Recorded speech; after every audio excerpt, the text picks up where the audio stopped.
A palavra de Deus, ela tem um poder que a gente não imagina. Por isso que é muito importante a gente ler a Bíblia. É muito importante ler, porque mesmo parecendo que é só uma leitura, sabe? Porque, vamos combinar, ler a Bíblia é difícil a pessoa chorar, se quebrantar lendo a Bíblia. Porque ela é um ato intelectual também. Só que a gente às vezes acha que só está alimentando o intelecto. Não, a Bíblia é uma forma de desenvolver a fé. Porque a fé, ela vem por meio da palavra.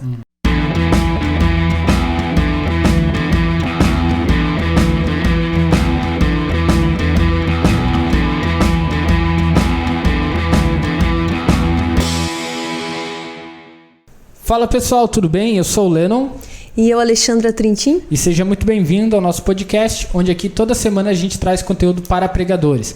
E hoje a gente vai falar de um assunto bem interessante, que é como ler a Bíblia. Né? Parece um assunto meio óbvio, né? Um pouco simples, mas que com certeza faz toda a diferença na nossa caminhada como cristão e também, né, nossos estudos aí para montar as nossas pregações. E a gente vai dar uma olhada na história, como é que se lia a Bíblia antigamente, né, até nos tempos atuais. E a primeira pergunta que eu já queria fazer é: existe uma metodologia certa para ler a Bíblia? Existe um único jeito certo de ler? Muitas pessoas fazem do seu jeito. Sim. Né? Se tu for ver, cada um tem do seu jeito, né? Se a gente for dizer que se existe uma metodologia mais correta, sim, existe, né? E como que a gente sabe qual que é o jeito certo? Qual que é a melhor forma, né?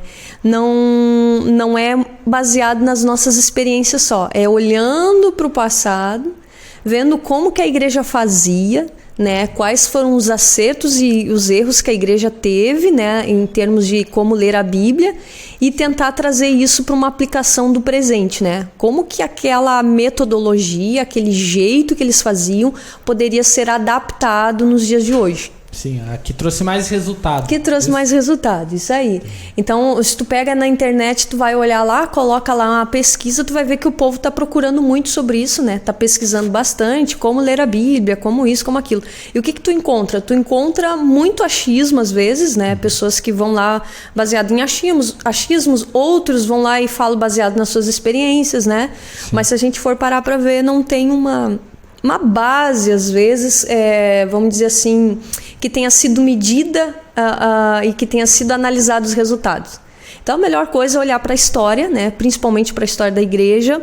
E a ideia é trazer um marco, um recorte de tempo, né? Em relação à forma com que a Bíblia era lida, mais especificamente na Idade Média. E tu fala como ler a Bíblia, o fato de abrir a Bíblia e ler mesmo. Isso aí, abrir a Bíblia e ler. Como é que a gente lê, né? Tem gente que abre, lê e fica meditando, pensando. Né? Li ali um capítulo, 2 e fico meditando. Ou lê um versículo e fica meditando. Tem aqueles que já fazem um outro tipo de leitura, né? Ele lê e faz algum estudo. Ou tem pessoas que nem lê a Bíblia diretamente.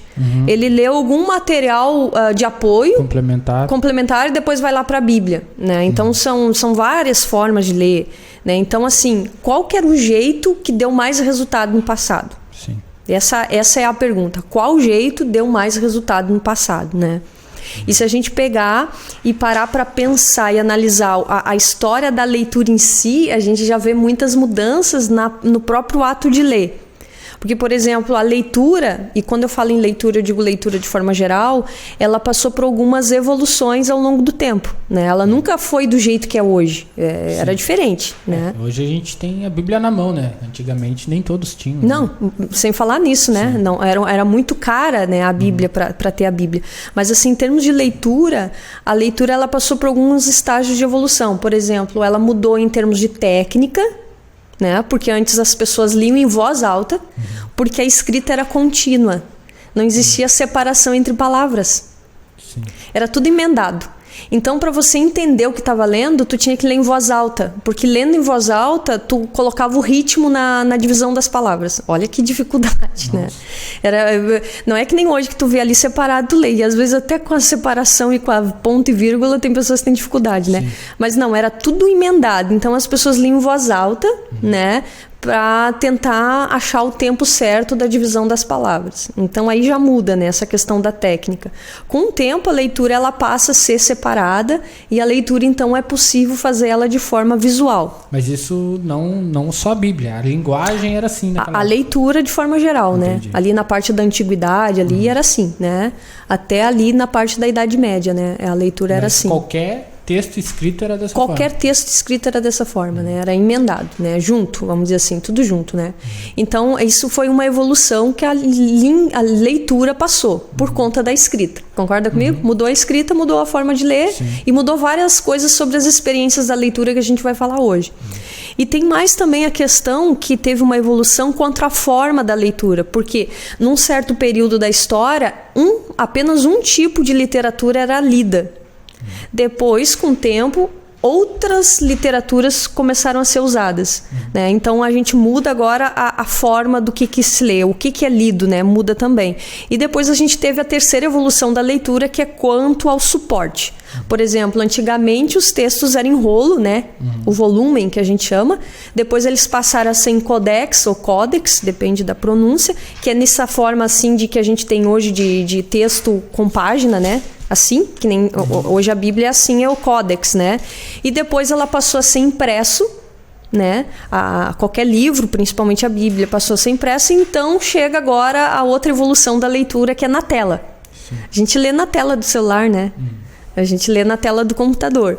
Então, a leitura, ela passa também por essa revolução em termos de suporte, né? Então, assim, esses 3 níveis em relação à leitura, ele muda a nossa experiência em relação à leitura, a nossa forma de ler, a frequência com que a gente lê, enfim, ela traz essas transformações.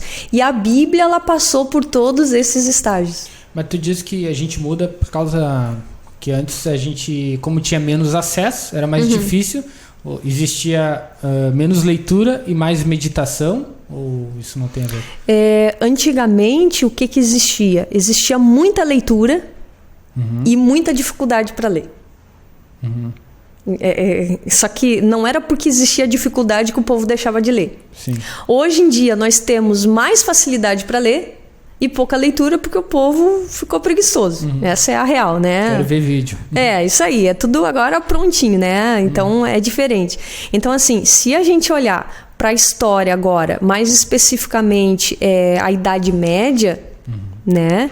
Que é quando, assim, a gente vê a história da igreja atuante, que foi o período, que nem a gente falou no último podcast, onde a igreja mais atuou. Ela teve lá o período da modernidade, mas a Idade Média foi um período muito atuante para a igreja, né? Então, esse período concentra muito material de nos dizer como que eles liam, por exemplo. Tá? Então, é bem interessante essa parte da Idade Média. Então, assim, que fique claro para quem está nos ouvindo que a gente vai falar esse recorte de tempo da Idade Média, né? Não vamos falar da pré-história, nem da antiguidade, nem da modernidade. A gente vai falar da Idade Média.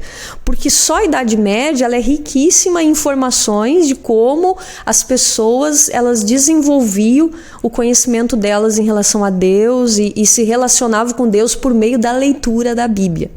Então, assim, na Idade Média, a gente tem 2 divisões, né? Tem 2 momentos, melhor dizendo, né? Tem o momento da Alta Idade Média e tem o momento da Baixa Idade Média, né? Então, a Alta Idade Média ali, século 5 ao 10 e depois da Baixa do 10 ao 15. Nesse período de tempo, as pessoas, elas desenvolviam a comunhão delas com Deus por meio da leitura da Bíblia de formas bem diferentes. Então, a começar pela questão da forma, né, da técnica, na Alta Idade Média, que foi ali no começo da Idade Média, as pessoas liam em voz alta. Então, quando tu vê isso, que elas liam em voz alta, tu entende que a leitura era uma prática coletiva. Por que elas liam em voz alta? Além da questão da escrita ser totalmente emendada e precisava falar em voz alta para saber o tempo, nem todos eram alfabetizados. Mas nem por isso deixavam de ler a Bíblia. Tá? Então, assim, a leitura na Alta Idade Média, ela era lida em voz alta, às vezes por uma pessoa que sabia ler, e todas as outras ouviam aquela pessoa lendo. Então, era a forma delas lerem a Bíblia, era de forma auditiva também. Imagina a dificuldade se hoje a gente tem a Bíblia ali na mão, aí não entende uma palavra, volta, lê de novo, ou se perde, volta uns 3, 4 versículos, lê de novo, né? Naquela época não era tão fácil assim, né? Não era tão fácil. Então, existia essa barreira na questão da técnica, né? Então, e a questão de não serem todos alfabetizados. Então, que era alfabetizado lia para todo mundo. Né? E assim, a leitura nesse período da Alta Idade Média nós chamamos de período monástico, porque era quando a Bíblia ela ficava restrita aos monastérios ou mosteiros, né? Depende do jeito que fala. Por quê? Quem ia para esses mosteiros tinha acesso ao conhecimento. Eles tinham acesso a livros. Como se fosse uma biblioteca. Exatamente. Lá era a concentração, assim, vamos dizer, do conhecimento e do saber, né? Mas mesmo nos mosteiros, não eram todos que sabiam ler. Então, vamos dizer, um monge lá sabia ler, tinha um horário, eles tinham os horários das leituras, ele era maior do que o horário da oração, tá? Eles não equilibravam isso. Era mais lendo do que orando, porque eles diziam que a leitura era um ato de fé. E que quando você lia a Bíblia, você se aproximava de Deus e conhecia sobre Deus. Então eles tinham essa ideia sobre a leitura em si, né? Então o que eles faziam? Um lia e os demais ouviam. E como eles não tinham, a maioria não sabia ler, eles memorizavam a Bíblia. Entendeu? Eles eram obrigados a memorizar o que eles ouviam. Sim, até para meditar, né? Até para meditar, porque assim, ó, eles tinham um sistema de que eles liam, né? No sentido, seja o monge que está lá lendo, seja aquele que está lendo com os ouvidos, porque era considerado leitura, ler com os ouvidos. Depois da leitura, vinha o período da meditação e depois a contemplação. Era totalmente espiritualizada a coisa. Né? Era totalmente assim, essa leitura bíblica ela era totalmente espiritual dentro daquele período, dentro daquele espaço principalmente, né? Então quando eles liam, eles meditavam e eles contemplavam, aí entrava para um estágio de contemplação. Então assim, não existia essa questão investigativa, questão de pesquisa, questão de estudos bíblicos, não existia. Até porque nesse período era muito caro ter Bíblia. A Bíblia era um objeto que não era barato, porque imagina, em alguns momentos da história era feita de pele de animal. E para fazer uma Bíblia precisava de um rebanho inteiro, né? Até para aproximar mais as pessoas que estão vindo disso, é só lembrar, né, os mais velhos aí, de quando não tinha agenda telefônica. Né? A gente sabia o número aí praticamente de todo mundo de cor. Decorava. Só que, por que eu tô falando isso? Porque o cérebro ele se acostuma com o cenário que tu vive. Antes não tinha agenda telefônica, vamos dizer assim. Memorizava. E hoje parece, as pessoas estão ficando mais burras. Na verdade, não. É que o cérebro sabe que aquela informação tá ali a 2 cliques, né, de ti. Então, logo, ele não vai se esforçar para aquilo ali. É que nem tu usar a calculadora. No momento que tu começa a usar a calculadora, parece que tu começa a fazer as contas mais devagar. Né? Então, interessante isso, porque daqui a pouco é distante a gente ouvir isso. As pessoas memorizavam a Bíblia. Mas não, era o cenário, né? As pessoas vamos dizer assim, estavam treinadas para isso, né? Por isso que dessa forma. Por isso que tem professor que não deixa aluno usar a calculadora em prova de matemática, né? Exatamente. Já tinha colegas que não deixavam. E quando a gente tem esse cenário, logo algumas coisas são diferentes, né? Tipo, que nem, vamos usar o exemplo da matemática. Se a pessoa não tem a calculadora ali, como é que faz? Não sabe fazer. Não sabe. Coisa que uma pessoa naquela época não passaria por essa situação. É que nem uma menina no caixa, que está atendendo o caixa. Tem pessoas que são treinadas ali, sabem mexer, operar nos botões, mas se der um pane no coisa, não sabe fazer conta. É verdade. Tem muitas que botam ali, deu uma nota de 50 reais, né? E aí ela digita ali 50 reais e gera o troco. Aí se tu tenta dar 2 reais ou 3 reais pra ajudar no troco, ela não sabe fazer a conta. Né? Tá muito limitada ao equipamento. Tudo bem, talvez não é a inteligência dela ali, né? A área matemática. Mas é para ver o quão a gente fica refém disso. E acaba desenvolvendo outros lados, né? Outras inteligências e deixando aquela que a gente tem na mão um pouco de lado. Né? O povo nessa época, eles eram obrigados a memorizar. Porque eles não tinham como consultar a Bíblia depois, né? Como era um objeto muito caro, né? Não tinha muitos exemplares, vamos dizer assim. Tanto pela questão do preço, quanto que pela questão do tempo que ela levava para ser produzida, porque ela era copiada. Imagina tu copiar uma Bíblia inteira, gente. Era a mão, né? Era a mão, né? Então, um lia, os demais ouviam, memorizavam e passavam o restante do dia meditando naquilo que ouviu. Sim. Então, era realmente ruminada a Bíblia, né? Essa coisa de ruminar, de mastigar, de meditar. Seria o mesmo que hoje a gente lê um versículo e ficar com ele na cabeça, meditando, né? Ruminando, mastigando, né? O ruminar vem de mastigar. Então, eles ficavam ali mastigando aquela comida, vamos dizer, né? Aquele pão, o resto do dia. Tá? E eles ficavam ali meditando. Chegava um ponto da contemplação, que eles diziam, que era quando dava aquela tipo, que sacada que eu tive, né? Aquela epifania, né? Uma revelação, né? Então vamos dizer que eles ouviam lá, Jesus é o bom pastor, e aí eles ficavam, Jesus é o bom pastor. Eles passavam o dia meditando que Jesus era um bom pastor. E aí eles ficavam pensando, pastor que cuida da ovelha, pastor limpa a lã da ovelha. Então eles ficavam ali meditando, até o ponto de chegar numa contemplação, que era como se viesse uma revelação de Deus para eles sobre aquela palavra.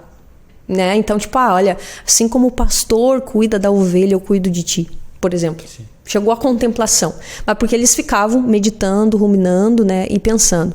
Então, essa questão era muito forte na Alta Idade Média. Né? Essa questão assim também de muitos serem alfabetos, né, era normal pela questão da falta de acesso a materiais, falta de escolas, porque para te aprender tu tinha que ir para um mosteiro. Mas nem todo mundo queria ser monge. Sim. Entendeu? E o pessoal chamado sociedade laica, que não queria ser religioso, né? Então, o que seria deles? Não tinha acesso. Então, muitos passaram a ter acesso à Bíblia, por exemplo, ou a outros livros de conhecimento, porque foram para esses lugares. Então, era restrito aos mosteiros, né? E tem também uma questão interessante, é que quando a pessoa era alfabetizada para ler, só tinha uma finalidade a leitura dela, nesse período da Alta Idade Média, que era ler a Bíblia. Então foi a Bíblia que explorou isso. Então tipo assim, motivou o pessoal. Que a finalidade para aprender a ler, não era para ler jornal, porque nem existia, não era para ler outras literaturas. Era para ler livro, que era a Bíblia, ou livros religiosos, porque nessa época tinha uma pequena produção, mas tinha produção, por exemplo, assim, registro de sermão, né? Pregação. Fiz uma pregação, escrevi ela, tá aqui. As pessoas liam esse material também. Liam pregações, liam a Bíblia, ou liam, por exemplo, comentários, né, sobre a vida de alguns santos, no caso, né, apóstolos, personagens da Bíblia. Então, alguns não aprendiam certos preceitos, mas aprendiam por meio de exemplo dos personagens da Bíblia. Então, essa era a literatura da época. Não existia outra. Era muito pouco livro que não fosse de cunho religioso. Muito pouco. E a gente vai ver que alguns ainda foram censurados quando começaram a surgir, né? Então, assim, a leitura nesse período monástico justamente do mosteiro, né, que era mais voltado para a religiosidade, ela tem essa questão da leitura como um ato de fé, né? Era um ato de fé. Era uma coisa totalmente espiritual. Era espiritual.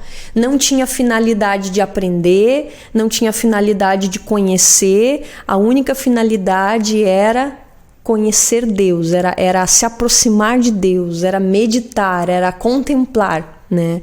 E isso é bem bacana, por quê? Porque é um lado da leitura bíblica que às vezes nos falta.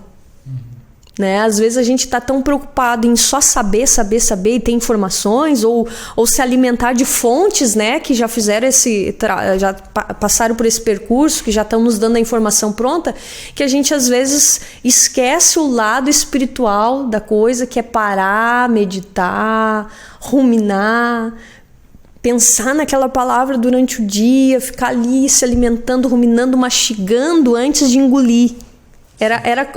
Falando metaforicamente, era isso. Eles mastigavam antes de engolir. Entendeu? E às vezes a gente não mastiga, a gente engole.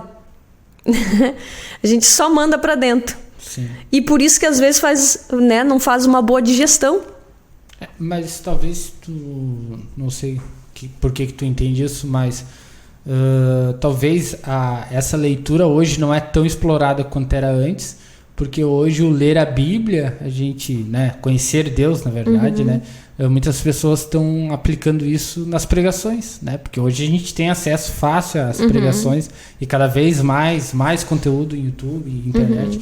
Então talvez elas estão conhecendo Deus, mas agora só nas pregações, em vez de elas conhecerem na própria Bíblia, né? Ou seja, eles já estão vendo alguém falando de Deus e não a própria Bíblia falando de Deus. Isso a gente vai ver que no segundo momento da Idade Média o povo foi para esse caminho. E que também ele não é o suficiente. Porque quando a gente escuta sobre Deus só por meio de uma outra visão, pela ótica de alguém, eu nunca vou ter uma visão completa de Deus. Porque aquela perspectiva daquele pregador foi a experiência que ele teve com Deus. Exatamente. A própria Bíblia já foi escrita assim, né? Os 4 evangelhos contam as mesmas histórias, porém já de perspectivas diferentes. Perspectivas diferentes. Né? E aí quando eu leio, eu interpreto ainda na minha experiência, que é outra perspectiva, né? Não sei se dá para dizer outra perspectiva, mas eu já entendo com a minha experiência as palavras, né? E aí quando eu vou falar é minha experiência, ou seja, fica um telefone, aquela telefone sem fio. Exatamente, cada um vai aplicando a sua ideia, a sua experiência, né? Até que chega um momento que vai ser distorcido, né? Na literatura a gente diz o seguinte, que o escritor, no caso agora o pregador, ele traz as coisas de acordo com a sua perspectiva, pela sua ótica, baseada em quê? Na bagagem dele, na experiência dele de vida. Então o pregador vai pregar pra gente ali, ele vai trazer uma palavra que vai ser baseada na experiência dele, na perspectiva dele, na bagagem de vida que ele tem. Aí eu tô lá sentada, eu vou pegar isso já com filtro. Então a ideia é a gente ler a Bíblia sem o filtro de ninguém. Lê ela pura. Lê ela pura. Óbvio, vai ter momentos em que a gente vai precisar da ajuda, né, dos universitários. Entender, né? A gente vai ter que ter a ajuda dos universitários. Tem assuntos complexos? Tem coisa que parece que a gente não entende? Tem. Aí entra a ajuda dos universitários. Que aí entra já agora essa questão da segunda fase da Idade Média, que foi o movimento escolástico. Sim. E só para complementar ali, a experiência é tão forte da pessoa que lê que ao passar do tempo tu lê o mesmo trecho da Bíblia e tu já entende de outra forma, porque agora tu já tem outra experiência. Então a experiência não é só de pessoa para pessoa, é de momento da tua vida também, né? Então às vezes tu passa ali por uma prova ou, né, sei lá, por uma coisa boa, alguma coisa ruim, e aquilo ali mexe contigo. E a tua experiência agora já é outra, tua bagagem é muito maior. Aí tu vai ler o mesmo trecho da Bíblia, aquilo ali vai fazer outro sentido pra ti, vai fazer ou mais sentido, vai fortalecer aquilo que tu já entendeu. Então, além de ser a perspectiva de outra pessoa, até a própria pessoa já muda de experiência no passar do tempo. E a própria questão linguística dessa cena do enunciado que a gente chama, que é a seguinte: a pessoa está pregando. Ela vai dar uma aplicação na pregação dela. Quem está ouvindo vai entender a aplicação ou outra. Mas uma mesma mensagem, ela pode ter várias aplicações. O que seria isso? Traduzindo, tá? Se eu for falar, por exemplo, lá do paralítico, que os amigos colocaram ele pelo telhado e Jesus curou ele. Essa história tem várias perspectivas, que conforme a experiência do pregador ou o momento que ele está vivendo, é a perspectiva que ele vai dar. Ele não tem como dar todas as perspectivas numa mesma pregação. Então ele vai focar na questão do esforço. Olha, não tinha como entrar pela porta, mas eles entraram pelo telhado. Persistência. Muitos desistiriam, não bota desculpa, dá um jeito, né? É uma perspectiva. Mas ele pode também dar uma perspectiva da questão da amizade. Até tem um pregador famoso que diz: quem tem amigo pode estar paralítico e que vai caminhar, né? E muito interessante essa abordagem dele. Por quê? Porque os amigos levaram ele até lá. Então, assim, conforme a perspectiva do pregador ou do momento que o pregador tá, que nem tu disse, ele vai trazer aquela tradução pra gente, ele vai trazer aquela interpretação. Então, assim, tu pensa o seguinte: o cara tá lá lendo a Bíblia no estilo da Alta Idade Média, tá? Que é ler, meditar e contemplar, né? Ele vai ler o texto cru. Ele vai ler o texto puro. Tá ali o texto puro. E ele vai ficar pensando o que aquilo quer dizer. E aí ele vai ficar meditando. Então as chances dele ter uma apuração mais individual e mais para ele é muito maior. tá? Então, assim, é uma leitura mais devocional. A gente pode dizer que essa monástica, ela era mais devocional para fins espirituais. É como se fosse um alimento para a alma, né? Depois existe um outro momento que é o alimento para o cérebro, né? Aí é outra jogada. Mas assim, essa parte ela é importante? Ela é. Mas ela é a única? Não.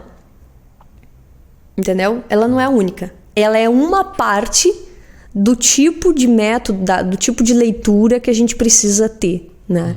Então ela é uma parte. Ela não é completa, mas ela é uma parte. Até agora a gente falou, mas foi a importância de tu ler o livro na íntegra, né? Porque, que nem só frisando, não é que é errado ter várias perspectivas da Bíblia, né? Mas tu fica refém daquela perspectiva da pessoa. Daquela perspectiva. Né? Se ele disse que aquela... Não é que ele disse, né? Mas se ele falou sobre amizade, tu vai ter a referência daquela passagem bíblica como amizade. Se ele falou de persistência, tu vai ter a referência com persistência. O ideal é tu ir lá e ler e tirar a tua própria conclusão. Né? E talvez até gerar uma nova visão. Gerar uma nova visão, porque dá para tirar alguma outra aplicação da mesma passagem. Sim. Né? Dá para tirar outra perspectiva. Então, assim, eu tenho que ler, meditar, ruminar, mastigar bem a comida. Tentar entender por que escreveram isso, qual era o cenário. Tu fica ali pensando, claro que tu não vai ter todas as informações, né? Porque daí entra outra parte que é fundamental para uma boa leitura bíblica que a gente vai ver.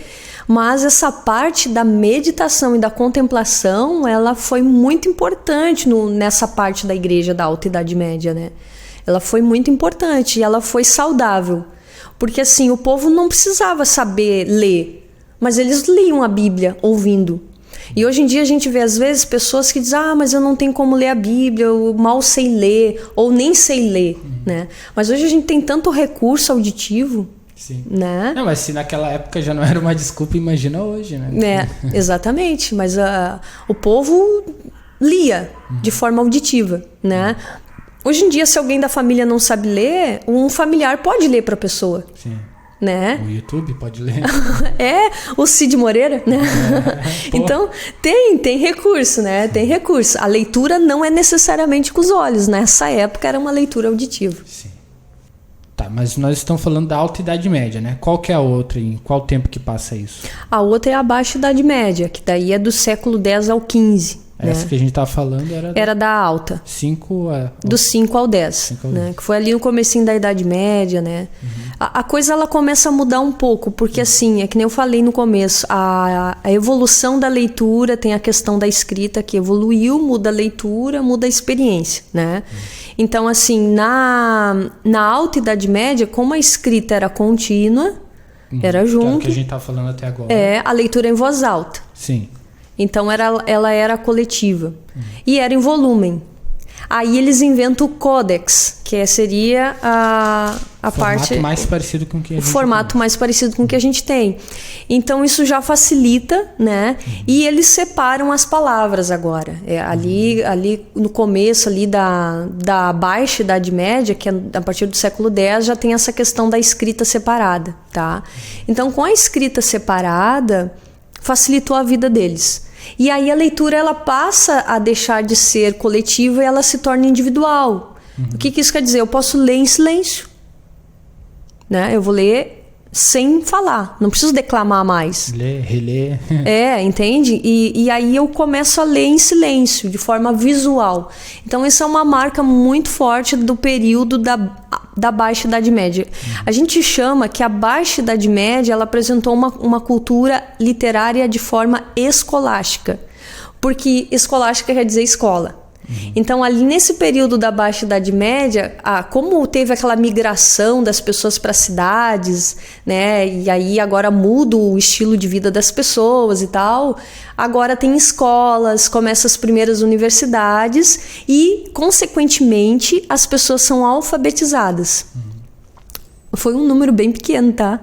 Porque no período ali que Lutero fez a reforma, tinha 4% que lia. Então, tu imagina como é que era antes, né? 4% da população sabia ler. Da população sabia ler. Então, imagina como é que era antes. Só que assim, foi um baita avanço, né? Então, tu sai ali da alta Idade Média e vai para baixa Idade Média, tu tem ali um avanço, porque agora tem escolas, as pessoas são mais alfabetizadas e agora se alfabetiza a sociedade laica, ou seja, aqueles que... Tu não precisa ir para um mosteiro mais para aprender a ler.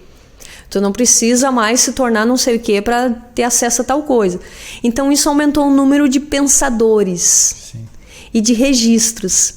E tinha uma outra questão também interessante, é que nessa época quem sabia ler não necessariamente sabia escrever. Era algo distante ainda. Hoje para nós as duas coisas é preciso, né? Sim. Eu só sei escrever se eu sei ler. Se eu só sei ler se eu sei escrever. Naquela época não. Eles sabiam ler. Né? E aí, com o tempo, os pensadores aprenderam a escrever. Sim. Tá? E isso foi muito importante. E começou a desenvolver materiais. Porque daí começou a desenvolver materiais fora da alçada da igreja. Tá? E aí muda a forma de leitura. Então, assim, com as cidades tendo escolas e universidades, começou a se criar agora muito material literário. E quando eu digo literário, eu me refiro ainda à Bíblia. Sim. Quando fala muito também não é o nível que a gente tem hoje. Não, nem comparado, né? Não, nem comparado, era o que tinha. Só que assim, vamos dizer, as universidades, as escolas, elas tinham um número restrito de materiais para ler.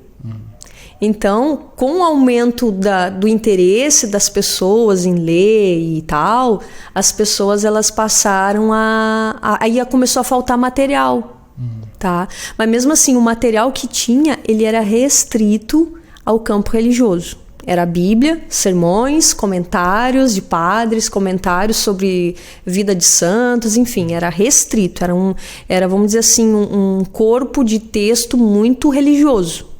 Tá? Nada de ciência. Muito pouco. E o que tinha na Baixa Idade Média começou a censura, as fogueiras, a Inquisição começa aí. Ele começa os conflitos. Começa o conflito pelo seguinte: o povo agora não precisa mais ter um copista do lado. Olha a censura que era. Eu não sei escrever, mas eu tenho as ideias na minha cabeça. Eu vou citar para ti, tu escreve. Se tu percebesse alguma coisa que fosse contra o que a igreja pensava, tu me denunciava. Tinha um controle, né? Tinha um controle, mesmo que silencioso, invisível, né? Então isso inibia um pouco os pensadores. Quando eles começaram a aprender a escrever, eles começaram a produzir algumas ideias que era meio fora do que a igreja estava dizendo. Sim. Né? Aí começa a censura, começa a perseguição. Alguns livros das bibliotecas são tirados nessa época. Não, vai. Se colocar em xeque a autoridade da igreja, tira fora. Se colocar em xeque esse livro aí que vai criar o ateísmo, tira fora. E aí eles controlavam os livros. Sim, em vez de trabalhar nas pessoas, né? Exatamente. Então eles pegavam esses livros para eles, só que eles não queimavam tudo, né? Eles diziam, vão queimar um pouco a gente guarda para os nossos teólogos saberem refutar. Quer dizer, a gente precisa saber debater, né? Sim.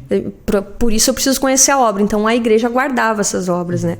Então assim, foi um período bem conturbado, mas ao mesmo tempo foi um período de avanço em termos de ideia, né? Onde surgiram novas ideias, começou a surgir, tá?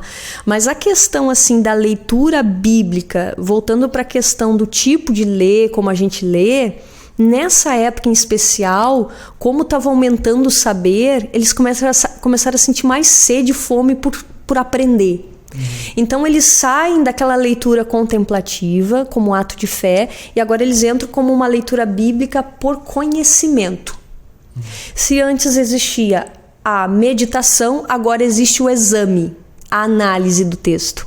Então eles tinham ali um procedimento que era o seguinte: eu leio, eu analiso, eu discuto, eu debato e então eu tenho uma dimensão espiritual. Eles passavam por uma outra etapa, que era a etapa de ler, examinar, né? Ler os comentários, no caso, tá? Não era nem a leitura da Bíblia em si, era ler os comentários. Direto sem ler a Bíblia? Direto, sem ler a Bíblia, o máximo um versículozinho ali. Nossa. Até porque a Bíblia era a cara de ter, né? Tá? Então era um fragmento e vários comentários sobre aquele texto. Então eles tinham esse estágio, eles liam o pouco, né? Liam muito comentário. Aí eles debatiam, né? Discutiam. Tá, mas tu acha o quê? Tá, mas não sei o quê. Tá, mas não sei o que lá. Mas a Bíblia fala em tal outra parte. Então eles tinham esse debate muito forte. E só depois de muita discussão, eles chegavam numa dimensão espiritual. Que daí, tá, então agora o que Deus fala comigo com isso?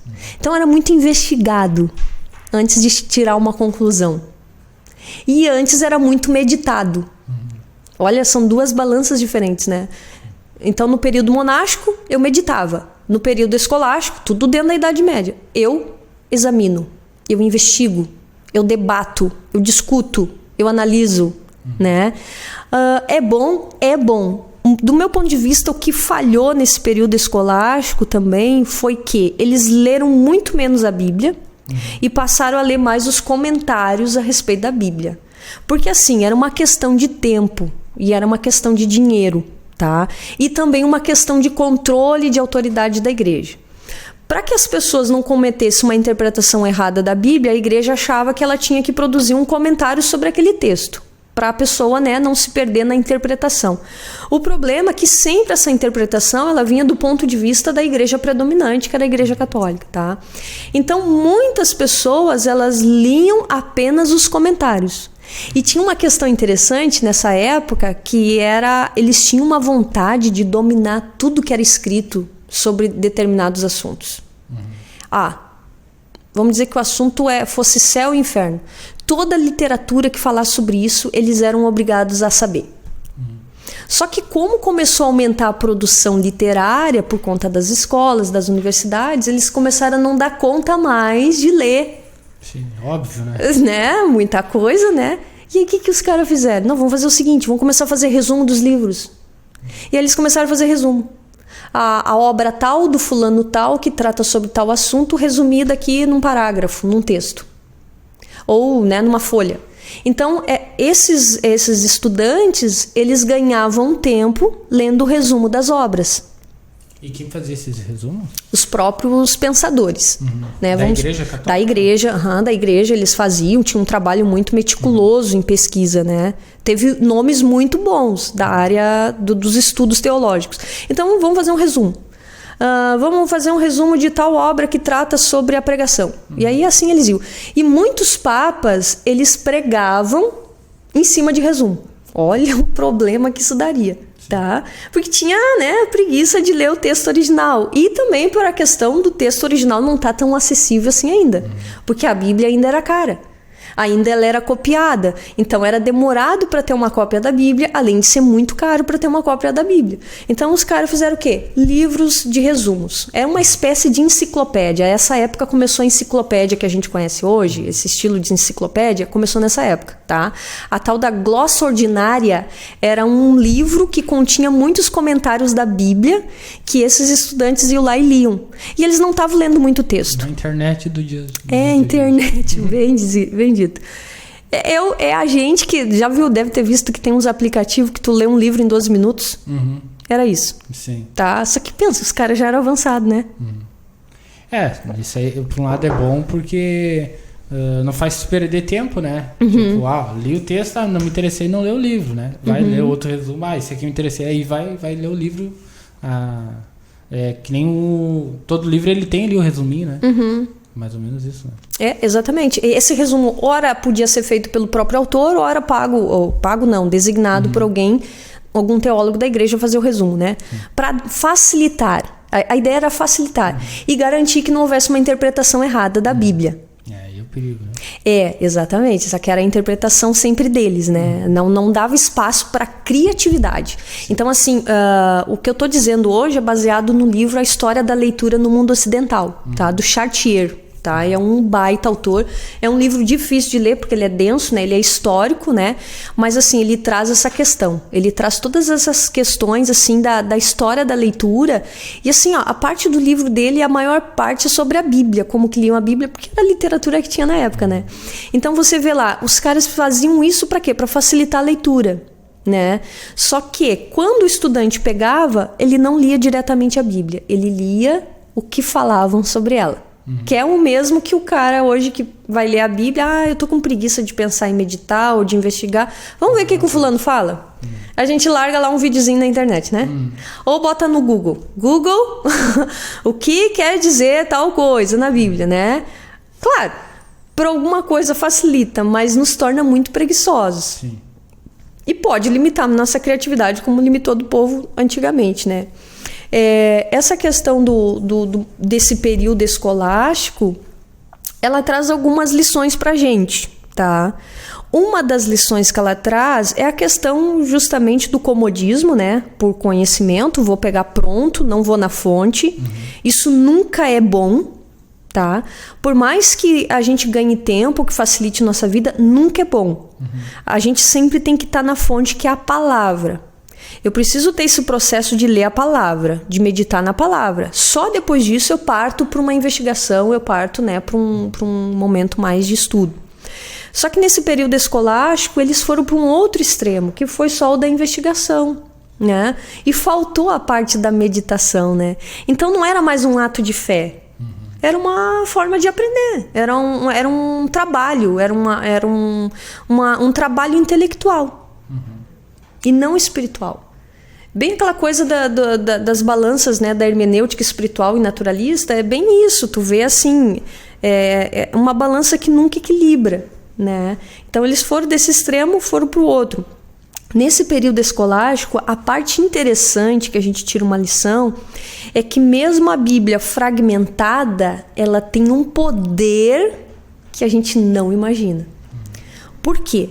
Durante 4 séculos, que foi dessa baixa Idade Média, mais ou menos, a gente diz 5, mas ele deu em torno de 4, durante essa durante a baixa Idade Média, as pessoas laicas, as pessoas leigas que não eram da religião, vamos dizer assim, ministros da igreja, eles passaram a ter acesso à Bíblia por meio desses materiais também, tá? Esses que foram alfabetizados ou alguém na família que era alfabetizado que lia também para os outros.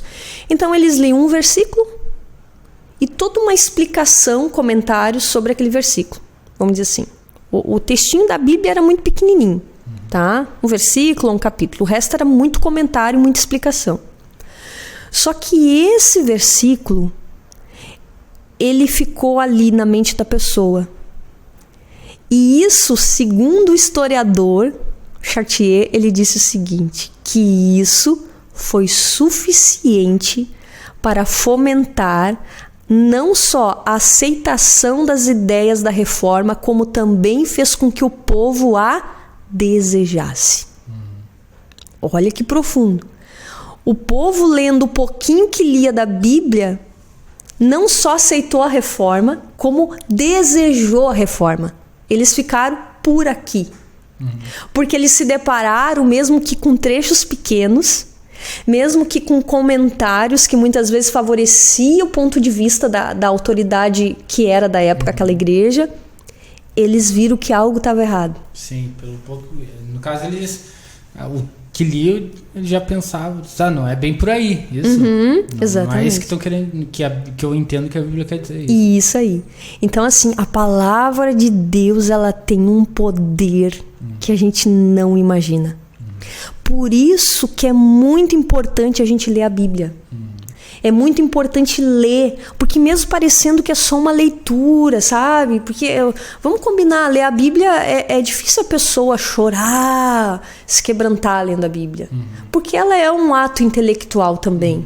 Só que a gente às vezes acha que só está alimentando o intelecto. Não, a Bíblia é uma forma de desenvolver a fé. Porque a fé, ela vem por meio da palavra. Né? Então esse povo, a fé deles foi alimentada por 4 séculos, gente. Sim. Deus preparou o mundo por 4 séculos para quando chegasse a reforma, o povo não só aceitasse, mas quisesse ardentemente a reforma. Então, alguns atribuem, por exemplo, o sucesso da reforma a Gutenberg por causa do impresso, né? Que agora a Bíblia pode ser impressa muito mais rápido para produzir, muito mais barato. Mas não só isso. A Bíblia, de forma fragmentada, caiu na mão do povo. Tu falou uma coisa interessante. Não foi o fato de imprimir a Bíblia, né, que gerou, vamos dizer assim, a solução. Mas é que se teve uma necessidade de imprimir a Bíblia, é porque as pessoas já estavam querendo ler. Já estavam querendo ler. Né? Hoje, né, falando de mercado, não se lança um produto no mercado praticamente e cria-se uma necessidade. Não, existe uma necessidade que um produto vem e começa a atender. Então, na verdade, a impressão veio para suprir essa necessidade, e não gerar algo novo. Né? Exatamente. É interessante. Isso é muito forte porque Deus, por 4 séculos, gerou a necessidade. Quer dizer, fez o povo perceber. Sim. Né? O povo tinha, mas não sabia. Tu entende? Tinha, mas não sabia. Sim. Então, olha quantos avanços aí na história, fazendo agora um recorte histórico, né? Teve que ter essa evolução da escrita, teve que ter a questão de sair do volume, que era o rolo, para o códex, né? Que agora então é nessa forma que a gente vê.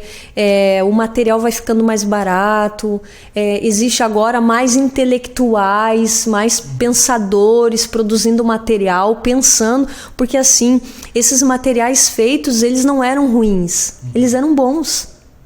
Eram pessoas que pensavam muito para escrever aquilo. E eles escreviam de várias formas que tornasse aquilo mais fácil para a pessoa entender de fato. Né? O problema é que nessa época, em função da limitação do acesso à Bíblia, eles ficavam apenas naquele filtro.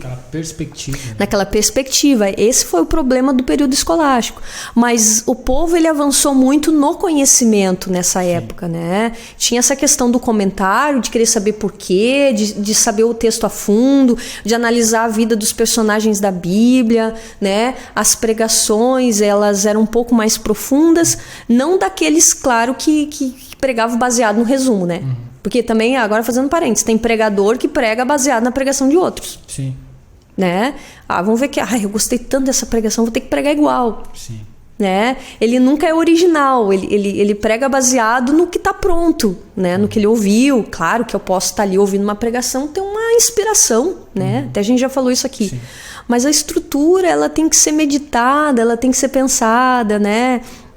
E nessa época, às vezes, era muita cópia, né? Tinha muita cópia dos pregadores, né? Sim. Até o historiador, ele levanta essa questão de que muitos faziam baseado no que já tinha, né? Então, assim, foi bom? Foi. Porque, de alguma forma, por que foi bom? Porque o povo teve mais acesso, tinha agora um grupo de intelectuais mais bem preparados, que produziam materiais e que colocavam, de algum jeito, fragmentado a Bíblia na mão do povo. Isso foi suficiente para causar, né, a mudança toda que a gente viu. Aí eu te pergunto o seguinte, aquele pastor ou aquela pessoa que desconsidera a questão da leitura da Bíblia, do conhecimento para os membros, ele está fazendo mal para a igreja.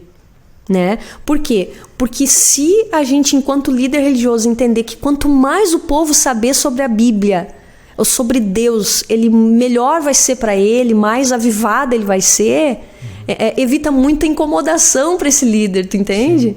Então, assim, quanto mais o povo tiver acesso, melhor.